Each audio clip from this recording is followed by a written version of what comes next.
ரட்சிக்க சிந்தைகள் இல்லையோ இடுநீதியல்ல அம்மா. பக்தி முகநாசையலி புத்திரனை மறந்தாயோ அதையென கல்புரிகுவாய். அழகான காஞ்சியில் புகழாக வாழ்ந்திடும் அம்மை காமாட்சி உமையே,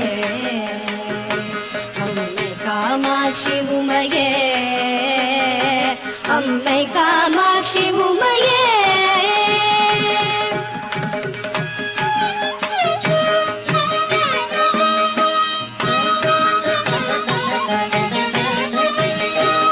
ಮಾಯವಂತಂಗೆ ನೀ ಮರಗತ ವಲ್ಲಿನಿ ಮಣಿಮಂತಕಾರಿಣಿ